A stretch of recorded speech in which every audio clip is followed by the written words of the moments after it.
Bienvenidos a nuestro tiempo de Escuela Bíblica de Cosmovisión y Gobierno. Estamos en el primer semestre de nuestro módulo 2, Fundamentos del Gobierno Civil, y el tema de la fecha del día de hoy, los 3 modelos de gobierno reflejados en la Biblia. Y el primer modelo del que vamos a hablar en el día de hoy lo encontramos en el jardín del Edén, cuando Dios coloca a Adán y Eva y les va a dar una sola ley externa. Imagínate, toda la creación, todo el mundo, solamente una ley. Allí Dios es soberano, viven los seres humanos en libertad y Dios desea que se desarrolle autogobierno, autogobernanza, dominio propio. Lo encontramos en Génesis capítulo número 2, 15 al 17. Dios el Señor tomó al hombre y lo puso en el jardín del Edén para que lo cultivara y lo cuidara. Allí Dios es creador, ¿sí miras? Y Él está dando una instrucción. Dios el Señor le ordenó. Ese es el primer modelo de gobierno. Dios es el que gobierna. Le ordenó al hombre, puedes comer de todos los árboles del jardín, pero del árbol del conocimiento del bien y del mal no deberás comer. El día que de él comas, sin duda vas a morir. Y lo que está diciendo Dios allí en el jardín del Edén, cuando da esa instrucción, es que tú puedes vivir en libertad. Y recordemos que cuando seguimos las instrucciones de Dios siempre va a ser mucho mejor, es mucho más claro, va a ser siempre mucho más contundente nuestra vida. A diferencia cuando estamos bajo las leyes de tantos gobiernos humanos, de tiranías, donde hay muchísimas leyes, son constituciones enormes, pero con Dios todo es mucho más claro. En el jardín del Edén, recordemos entonces, solamente hay una ley externa: no comas del árbol del bien y del mal, porque Dios desea entonces que desarrollemos autogobierno. Y cuando Dios está diciendo no coman de ese árbol, Él está diciendo que Él es soberano, está diciéndole al hombre a quién debe obedecer. Pero ¿qué pasó? El hombre va a desobedecer. Y cuando él desobedece, entonces pasamos al segundo modelo de gobierno.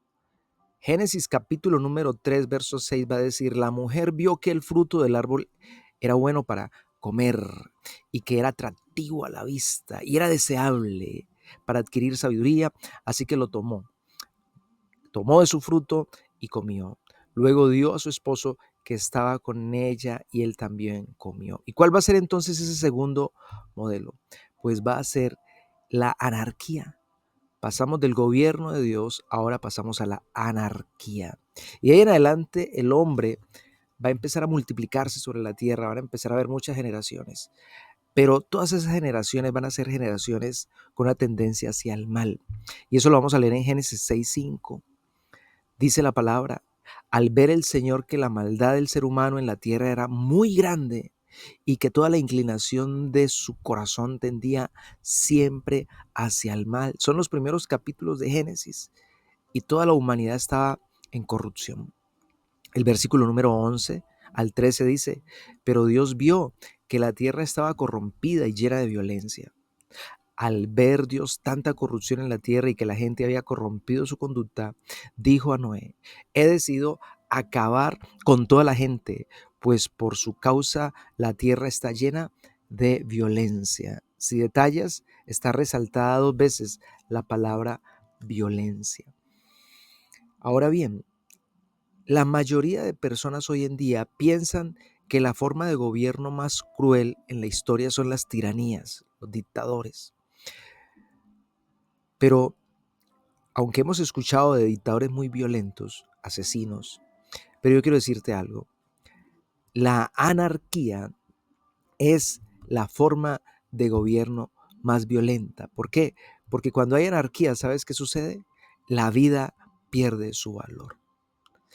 No hay leyes, se mata por cualquier cosa, se multiplica la violencia y se pierde el valor de la vida. Y eso era lo que había pasado en estas generaciones.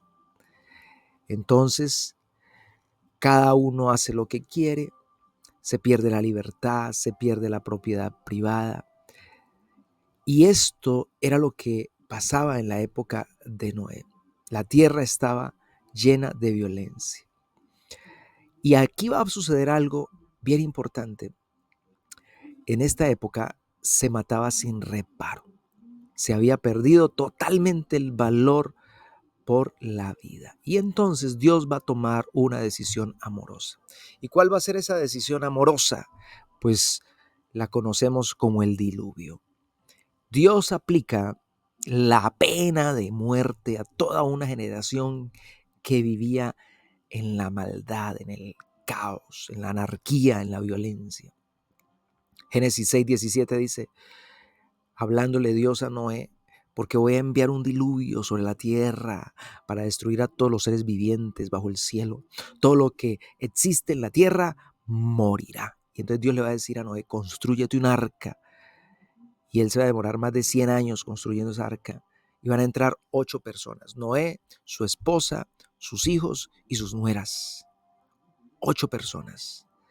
Toda la generación de personas que vivían en ese tiempo van a morir. Dios entonces aplica la pena de muerte. Él toma una decisión amorosa, empezar de nuevo. Y cuando termina el diluvio, pues Noé sale del arca. Y Génesis 9, 5 y 6 va a decir, por cierto, de la sangre de ustedes yo habré de pedirles cuentas a todos los animales y a todos los seres humanos. Pediré cuentas de la vida de sus semejantes. Verso 6. Si alguien derrama la sangre de un ser humano, oído, otro ser humano derramará la suya, porque el ser humano ha sido creado a imagen de Dios mismo. Y aquí los eruditos nos van a enseñar y van a decir que en este versículo número 6, Dios introduce la tercera forma de gobierno. Y esa tercera forma de gobierno va a ser el gobierno civil. Dios está diciendo entonces, la vida del hombre es valiosa porque está hecho a la imagen y semejanza de Dios. Y estos versículos entonces nos van a decir estos dos principios. La vida es valiosa y el segundo principio es Dios decide introducir lo que llamaremos de aquí en adelante el gobierno civil, que es el gobierno de los civiles, el gobierno de los hombres. Ya no es Dios el que hace la justicia, sino que ahora son los civiles. De ahora en adelante serán los responsables de aplicar la justicia. Por eso el versículo termina diciendo que si alguien derrama la sangre de un ser humano, otro ser humano derramará la suya. O sea, otro ser humano ejecutará justicia sobre aquel violento. Entonces, la tercera forma o el tercer modelo de gobierno, ¿cuál es? El gobierno civil. Muy bien, ¿cuál es el propósito del gobierno civil? Dios dice que el propósito es impartir justicia. Demandaré la sangre del que derrame sangre. Así que el propósito del gobierno civil, el gobierno civil, donde son los civiles, los seres humanos, los que imparten justicia, ellos deben castigar al malhechor, deben proteger la vida, deben proteger la libertad y la propiedad. Se restaura el valor entonces de la vida y se le pone una serie de parámetros a los seres humanos. Eso lo podemos leer también en el Nuevo Pacto. En Romanos 13, 3 y 4, la Escritura va a decir, porque los gobernadores, o sea, los magistrados, los jueces, no están para infundir terror a los que hacen lo bueno, sino a los que hacen lo malo. ¿Quieres librarte del miedo a la autoridad? Haz lo bueno y tendrás su aprobación. Pues está al servicio de Dios. ¿Quién? Pues el magistrado, el juez, para tu bien, o sea, para el beneficio de toda la sociedad. Pero si haces lo malo, entonces debes tener miedo. No en vano lleva la espada, o sea, el juez, pues está al servicio de Dios para impartir justicia y castigar al malhechor. lo que estamos diciendo, ¿no es cierto? Castigar al malhechor, impartir justicia, proteger la vida, la propiedad y la libertad. Y entonces estos versículos dicen que el juez, el magistrado, que ese gobernante es servidor de Dios, es servidor de Dios. Y cabe resaltar algo muy importante en este versículo que está aquí subrayado, que está al servicio de Dios. Luego dice, lleva la espada, está ahí resaltado, mira. Y la espada no es una correa, la espada no es un juguete, la espada es un elemento que puede causar la muerte. Lo que está diciendo allí es que puede dictar pena de muerte sobre el malo, sobre el delincuente, sobre el malhechor. Justicia puede impartir y castigar. Y es una espada. Entonces, esto es supremamente importante resaltarlo en este modelo de gobierno civil y su propósito. También lo va a decir el apóstol Pedro en el capítulo número 2, en el versículo 13 y 14. Sométase por causa del Señor a toda autoridad humana, o sea, civil, ya sea en este caso, si hay una monarquía, al rey como suprema autoridad, o a los gobernadores, o sea, magistrados, jueces, que él envía para castigar a los que hacen el mal y reconocen a los que hacen el bien, o sea, defiende a los que hacen el mal, castiga a los que hacen el bien, castiga a los que hacen el mal. Ese es el propósito del gobierno civil. También lo vamos a encontrar en 1 de Timoteo 2:8 al 10. Pablo le escribe a Timoteo y dice, nosotros sabemos que la ley es buena cuando se usa correctamente. Pues la ley no fue diseñada para la gente que hace lo correcto, es para los transgresores de talla y rebeldes, para los desobedientes a Dios y los pecadores, para quienes no consideran nada sagrado y que profanan lo que es santo, para quienes matan a su padre, parricidas, o a su madre, o cometen otros homicidios. La ley es para los que cometen inmoralidades sexuales o los que practican la homosexualidad o los traficantes de esclavos, los mentirosos, los que no cumplen sus promesas o los que hacen cualquier otra cosa que contradiga la sana enseñanza. Y aquí estamos entonces viendo este modelo de gobierno donde estamos hablando de cómo el hombre está ejerciendo gobierno civil, gobierno civil. Llevamos 3 modelos, ¿cierto? Pero ¿qué va a pasar en el gobierno civil? Lo que va a pasar en el gobierno civil es que estamos hablando de que esto empieza desde el momento en el que Noé sale del arca. Y allí van a pasar muchas generaciones. Y años después nos vamos a encontrar con que los hombres siguieron desobedeciendo. O sea, toda la creación empezó nuevamente. Noé, sus hijos, con sus esposas, van a empezar a multiplicar toda la humanidad. Pero el hombre nuevamente va a desobedecer y se van a apartar de las instrucciones de Dios. Y entonces mira lo que dice Génesis capítulo número 10, verso 8. Dice, Cus fue el padre de Nimrod, el primer hombre poderoso de la tierra. Nimrod, por la voluntad del Señor, fue un gran cazador.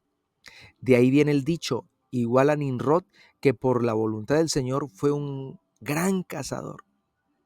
Las principales ciudades de su reino fueron Babel, Eret, Akkad y Calné en la región de Sinar. Nimrod, algunos eruditos bíblicos van a decir que es un poderoso cazador de hombres. O sea, es el que primero que va a empezar a ser un autócrata y va a empezar a ejecutar una tiranía para esclavizar a sus semejantes. Lo que va a hacer este Nimrod en Génesis 10, imagínate, apenas terminó el diluvio, no hace mucho, pero él va a concentrar el poder. Y dice que las ciudades de su reino, o sea que él se convirtió en un autócrata, en un hombre rey. Y ahí van a comenzar el tema de los reyes, de los reinados. Imagínate, Génesis 10, reinados. Un hombre que empieza a esclavizar a sus semejantes porque tiene poder, porque tiene influencia y se va a convertir en una tiranía. ¿Y qué va a pasar? Pues lo que va a pasar es lo que aparece en Génesis 11. Y en Génesis 11 comienza el hombre a concentrar todo el poder, el centralismo, una autocracia, una tiranía. Y entonces van a construir la Torre de Babel. Y allí todo el mundo hablaba un solo idioma. Allí no había otras lenguas. Pero por amor, y esto es supremamente importante entenderlo, esta es la razón por la que Dios determina que esa obra se debe detener. Y Dios determina acabar con los planes de la construcción de la Torre de Babel, que eso lo estaban levantando porque ellos decían, queremos llegar hasta el cielo, a ver qué hay ahí arriba. Y entonces Dios dice, no señores, bajemos, descendamos y confundamos sus lenguas. Y por amor Dios introduce las diferentes lenguas, los diferentes idiomas. Así será más difícil concentrar el poder.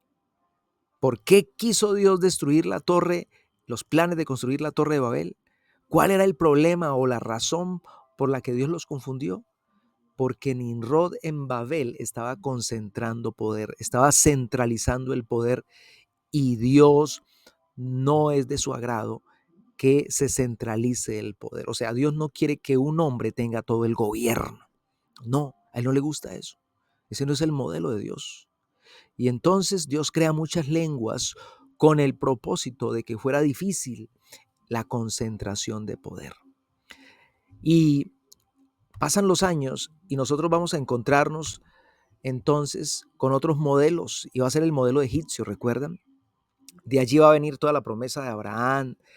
Abraham va a tener a sus hijos, ¿no es cierto? La promesa del hijo de Risa, Isaac, y luego va a venir a Jacob, y Jacob va a tener los patriarcas, y luego José va a aparecer en el escenario, y esto ya estamos hablando de Génesis 38, 39, Génesis 40. Han pasado muchos años, muchas generaciones. Y entonces, ahora aquí ya hay una tendencia en los pueblos de la tierra a que se levanten reyes, tiranías, faraones. Y va a aparecer entonces en Egipto el faraón, que es como un dios, le van a llamar el dios Ra, el dios Sol. Él es un ídolo que todo el mundo tiene que venerar, perdón. Y entonces, ¿por qué? Porque él tiene todo el poder centralizado. En el modelo de Egipto, todos los demás son esclavos, todos están abajo en la pirámide.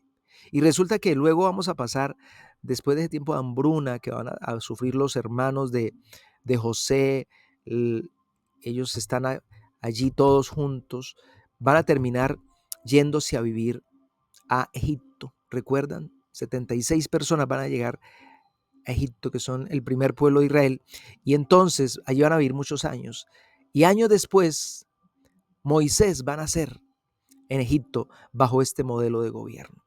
Y fue educado por él, dice Éxodo capítulo número 2, del 1 al 11, va a detallar todo el nacimiento de Moisés y cómo lo van a colocar en una canasta en el río, porque no se podían tener niños hombres, había que echarlos al río Nilo para que se lo comieran los cocodrilos o se ahogaran. Y entonces la hija del faraón lo va a ver y le va a pedir a la propia mamá que se lo cuide, y luego ella lo va a llevar a el palacio del faraón, y allí lo van a criar con toda la mentalidad de el faraón. Y recordemos que el pueblo de Israel entonces va a vivir 430 años en Egipto. Pero más adelante, entonces, vamos a nosotros poder entender cómo gobiernan estos hombres, cómo gobiernan estas personas. Entonces, siempre vamos a mirar el tema de las pirámides, y en las pirámides vamos a ver que el faraón está arriba y todo el mundo está abajo. Y el pueblo de Israel va a pasar 430 años viendo ese modelo, viendo ese modelo. Allí todo el poder centralizado, un rey, un ídolo, un hombre que es Dios, porque supuestamente esa es una orden del cielo. Y entonces, allí en medio de ese Egipto nace Moisés, y Moisés va a estar 40 años en el palacio.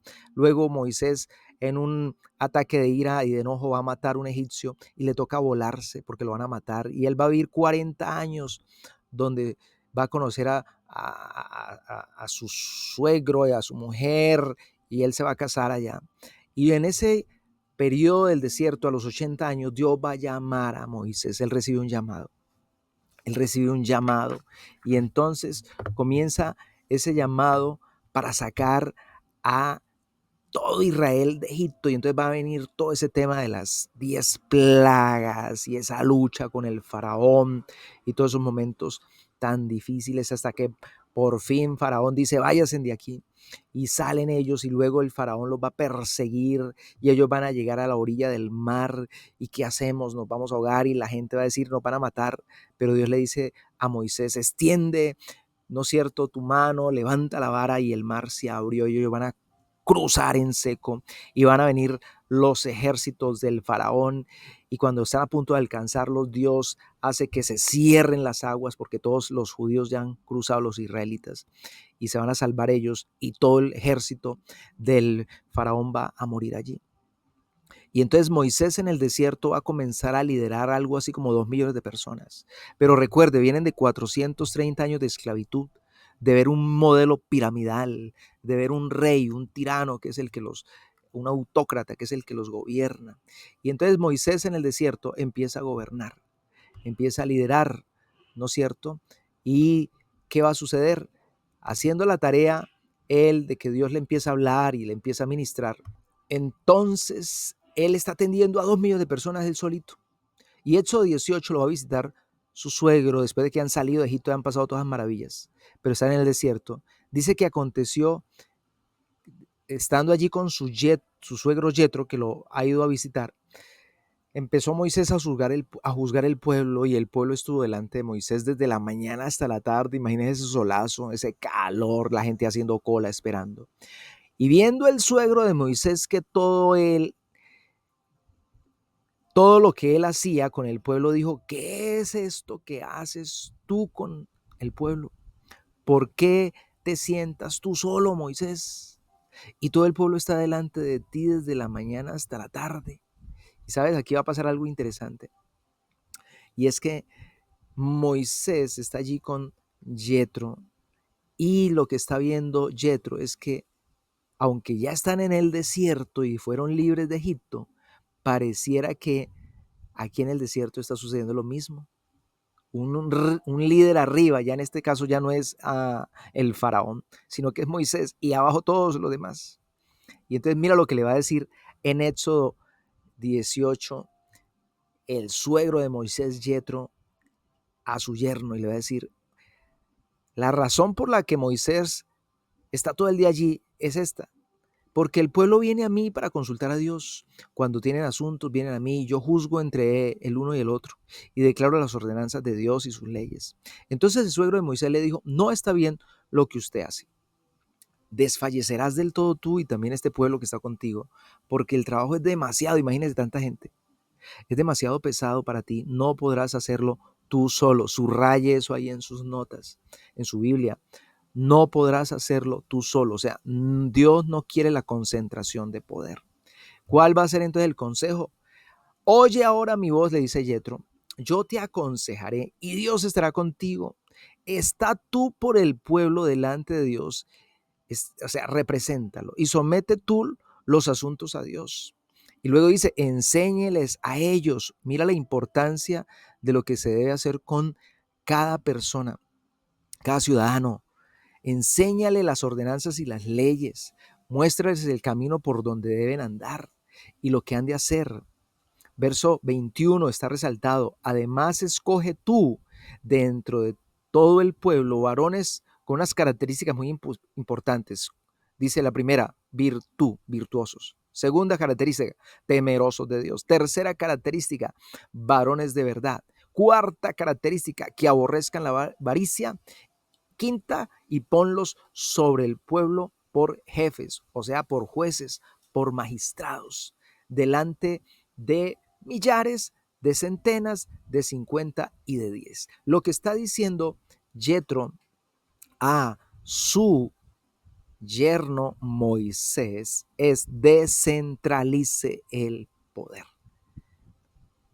Lo podemos entender mejor en esta figura. Mira, bajo la figura de Egipto, era una tiranía, un centralismo, un rey, un monarca, una autocracia. Y abajo de la pirámide, en la parte de abajo, todo el pueblo son esclavos. Pero ¿qué dice Dios a través de Yetro? Y le aconseja a Moisés, mi querido Yetro, le dice a Moisés, cambie el modelo. Ahora el pueblo es el que está arriba en la parte superior. Ellos van a tener representantes y tú vas a ser un líder que les vas a enseñar, los vas a formar, los vas a entrenar, a preparar, pero vas a ser un líder servidor, no un tirano, no un autócrata, no alguien que concentra todo el poder, no alguien que delega. Delegue, delegue. Eso va a ser bien importante en este modelo de gobierno que Dios está creando, porque recordemos que están 2 millones de personas y Dios está creando nación en el desierto y les está dando nuevas leyes, nuevas formas, nuevos modelos de gobierno. Entonces Yetro era de Madián, mira lo importante. Él estaba por fuera de la jurisdicción del faraón. Su mente no estaba contaminada con el errado modelo de gobierno de Egipto. Él estaba por fuera de esa tiranía y le dice Moisés, así no es. Usted estuvo 40 años allá, usted fue educado en la universidad del faraón, pero ese no es el modelo. Y sabes, hoy en día tenemos muchos representantes civiles que son de línea cristiana, pero han sido educados en las universidades del faraón, han sido educados en universidades humanistas, que son las que tenemos hoy, universidades ateas, donde les están enseñando que no, que lo mejor es que haya unas democracias y haya unos presidentes que tienen todo el poder y centralizan el Estado, y es que el Estado es el que nos tiene que hacer todo y nos tiene que dar todo, algo así como Faraón. Y mucha gente dice, aunque son cristianos y pueden ser senadores, representantes, alcaldes, pueden ser magistrados, pueden ser jueces, profesionales, politólogos, pero tienen el modelo de Faraón y necesitan un Yetro. Y para eso es la escuela de cosmovisión bíblica y de gobierno, para que podamos ser renovados. Esta escuela es como un Yetro que viene a decirnos a todos, cambie el modelo de gobierno, cambie el modelo de gobernar, aprenda a descentralizar el poder. Y entonces lo vamos a ver en esta figura, mira. ¿Y cómo lo hace Dios? Pues Dios le dice, te voy a entregar los mandamientos, eso va a aparecer ahí en Éxodo 20, días después de que Yetro le dio este consejo a Moisés. Ahora Dios le va a entregar los mandamientos, que no solamente van a ser 10, ¿no? Van a ser algo así como 613, porque allí van a haber leyes civiles, educativas, de familia, de sexualidad, de economía, de salud, leyes de negocios. O sea, van a haber leyes para todas las áreas. Pero los 10 mandamientos van a ser el preámbulo de la constitución. Y Dios les va a decir a quién deben adorar, cómo deben trabajar, cómo deben tratar a sus semejantes, cómo deben tratar a sus padres, cómo debe ser su sexualidad, su corazón hacia sus semejantes. Y entonces, esa es la constitución para que luego puedan entender todas las demás 613 leyes que le van a llegar. Y entonces encontramos que pasamos de un problema donde hay un centralismo, ahora Dios comienza con Moisés a darles un modelo nuevo, que pasemos de lo que estábamos haciendo mal a hacer algo bien. O sea, que pasemos de este modelo errático que acabamos de ver aquí, ¿no es cierto?, donde todo está centralizado, todo es una tiranía, a pasemos a un gobierno nuevo, a un gobierno donde nosotros estemos haciendo verdaderamente la voluntad de Dios. Y de eso se trata, aprender el modelo de Dios, aprender el modelo de Dios, sus mandamientos. Y míralo aquí entonces. Dios les va a dar a ellos ¿qué? Libertad. Y es una libertad con ley. Siempre ténganlo en cuenta. Nuestra libertad debe someterse a una ley. ¿Cuáles son? Los 10 mandamientos. Eso demanda de parte de cada uno de nosotros obediencia por consentimiento. Nunca se le olvide esto. También demanda de parte nuestra dominio propio, autogobierno.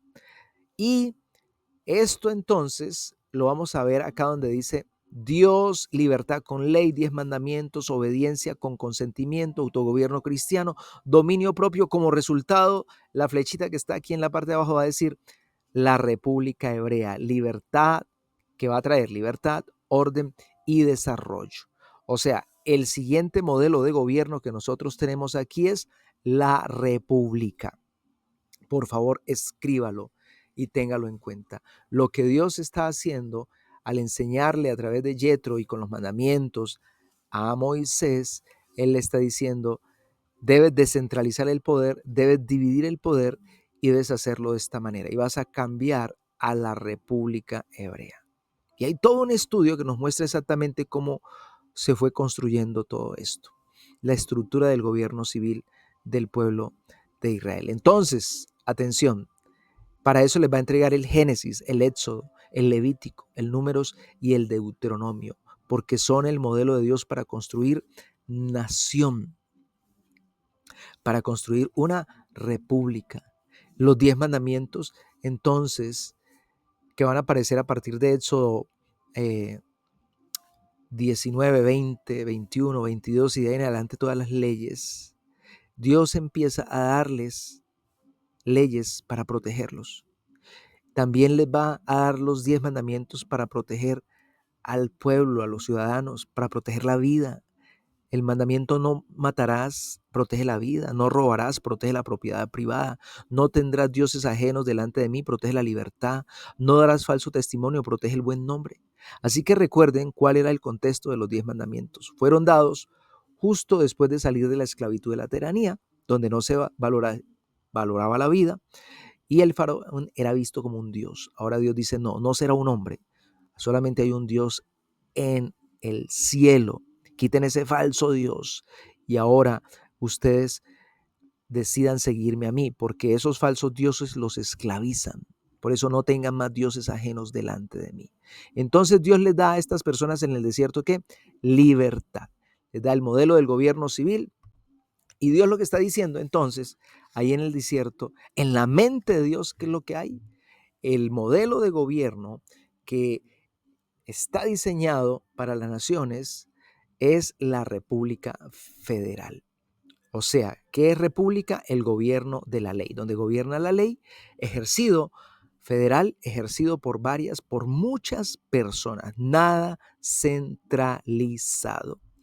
Aleluya. Y así entonces ellos van a vivir en el desierto. Luego, ¿qué va a pasar? Ellos van a llegar ¿a dónde? A la tierra prometida. Y cuando llegan a la tierra prometida, después de que muere Moisés, ahora entran con Josué, comienzan a conquistar las tierras y van a implantar el modelo de la República Federal. 12 tribus, cada una con sus jueces, sus propios territorios que están conquistando, sus banderas, su propio ejército, totalmente independientes, se reúnen cuando es necesario todos juntos como nación, pero cuando están haciendo comercio, negocio, cada uno en su tribu, y van a tener jueces por un periodo de 400 años, y esto lo vamos a encontrar en el libro de Jueces, capítulo número 2 al 8. Algunos jueces van a hacer las cosas bien, algunos no, y todo ese libro de Jueces hasta el capítulo 16 nos va a hablar de diferentes jueces que estuvieron gobernando en ese periodo de 400 años.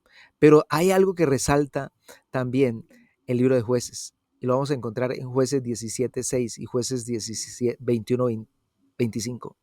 Se menciona: ellos no tenían rey. La voluntad de Dios para ellos era que ellos no tuvieran rey. En la tierra prometida, ellos vivieron durante 400 años sin rey. Y hasta aquí entonces podemos entender cuáles han sido estos modelos de gobierno que el Señor ha establecido para su pueblo.